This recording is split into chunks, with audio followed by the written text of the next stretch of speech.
زندگی کے ہر موڑ پر جہاں امتحان ہوتے ہیں وہیں اللہ کی مدد موجود ہوتی ہے۔ وقت کے ساتھ ساتھ بہت کچھ بدل جاتا ہے، لوگ بھی، رشتے بھی، احساس بھی، اور کبھی کبھی ہم خود بھی۔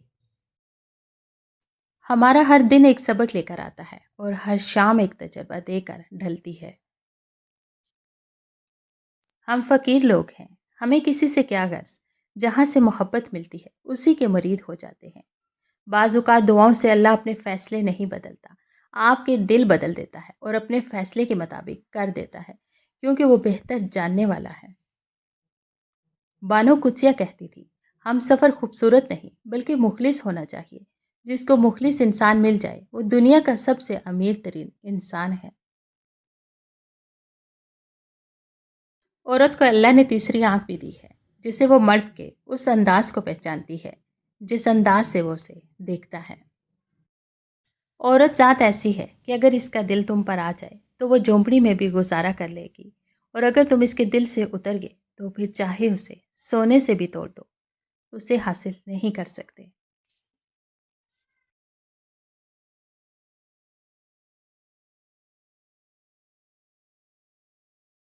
تہجد ایسی نماز ہے کہ جس کو اس نماز کی عادت ہو جائے، اور اگر وہ کسی دن تہجد نہ پڑھ پائے تو سارا دن کچھ کمی کمی سی محسوس ہوتی ہے۔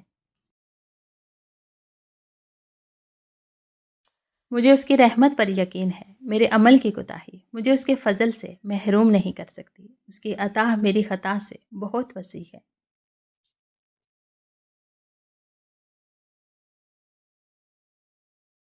زندگی میں دو چیزوں کی کمی انسان کو اذیت میں ڈالتی ہے، ایک رات کی نیند، اگر نیند نہیں تو چہرہ بگڑ جاتا ہے، دوسرا من پسند شخص میسر نہ ہو تو زندگی بگڑ جاتی ہے۔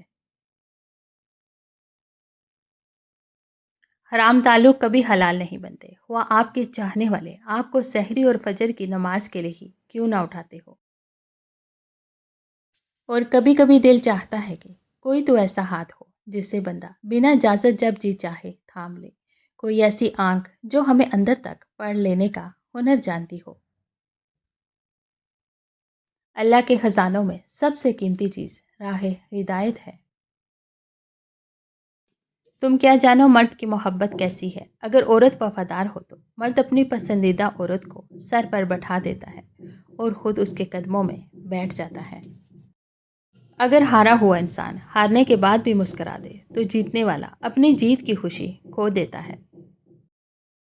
خوبیاں ڈھونڈنا بھی ایک خوبی ہے اور عیب ڈھونڈنا بھی ایک عیب ہے۔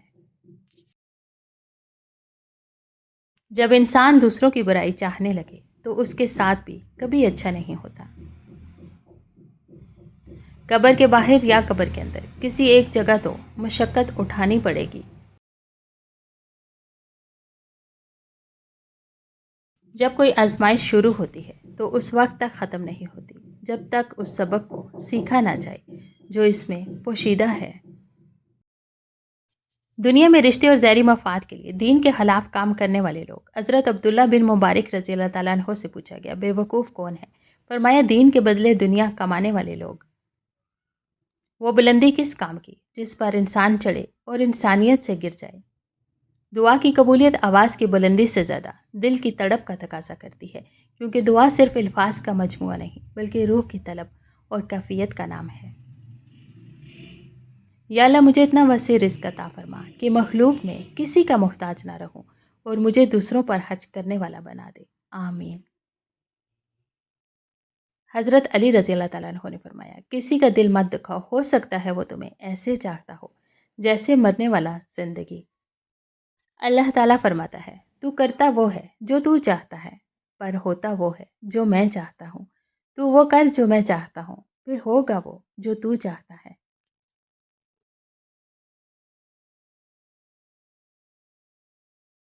جو کوئی اہل جنت کا لباس پہننے کا ارادہ رکھتا ہو، اسے چاہیے کہ وہ دنیا میں حرام لباس سے دور رہے۔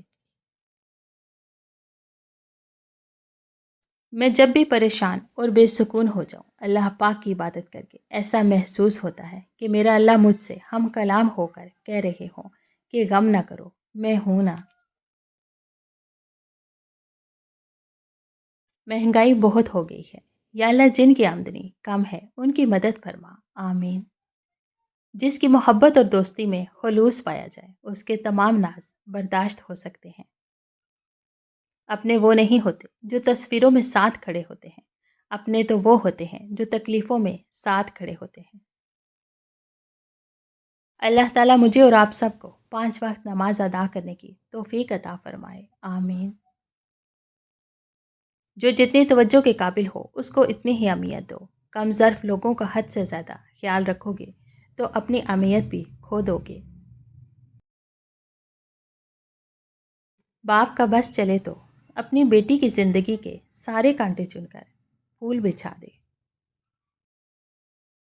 اپنی خوشیاں اور غم اپنے تک محدود رکھیں، کیونکہ لوگ خوشیوں کو نظر لگا دیتے ہیں اور دکھوں میں مزید دکھ دیتے ہیں۔ اچھے لوگوں سے بھی غلطیاں ہو جاتی ہیں، اس کا مطلب یہ نہیں کہ وہ برے ہو گئے ہیں، بلکہ اس کا مطلب یہ ہے کہ وہ بھی انسان ہیں۔ اور مجھے ان لوگوں میں سے بنا دے جو نعمتوں والی جنت کے وارث ہوں گے۔ زندگی ایسے نہیں گزرتی، تلخ حقیقتوں میں آنکھیں کھولنی ہی پڑتی ہیں۔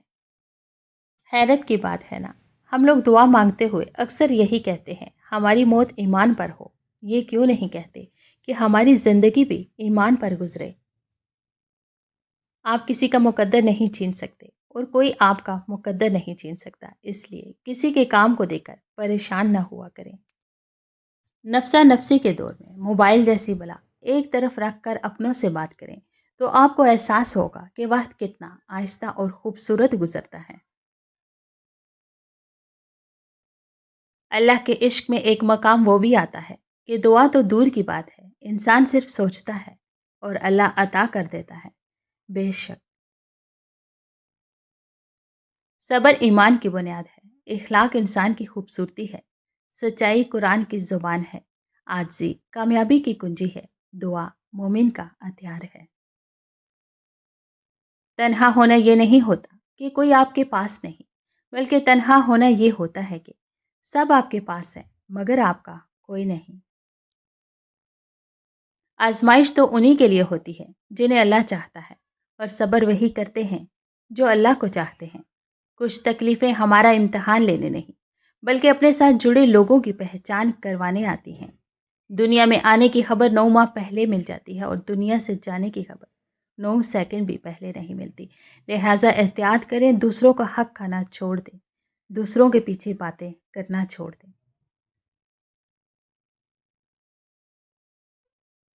لوگ 2 قسم کے ہیں، ایک مومن اور ایک جاہل۔ پاس سے مومن کو تکلیف نہ دو اور جاہل کے ساتھ الجھ کر جہالت نہ کرو۔ حضرت علی رضی اللہ تعالیٰ عنہ نے فرمایا، جو شخص تم پر غصہ کرے مگر پھر بھی تعلق ختم نہ کرے، برے وقت میں تمہارا سچا ساتھی ہے۔ الجھنا چھوڑ دیں، وقت سے، حالات سے اور لوگوں سے جنہیں آپ بدل نہیں سکتے۔ اپنی توجہ اس پر مرکوز کریں جسے آپ بدل سکتے ہیں، یعنی کہ اپنا آپ۔ آپ اپنی صفت پر راضی رہیں۔ چڑیا کبوتر نہیں بن سکتی، کبوتر کوا نہیں بن سکتا۔ سب کا اپنا اپنا نصیب ہے، تو تم جو ہو تم وہی بنے رہو۔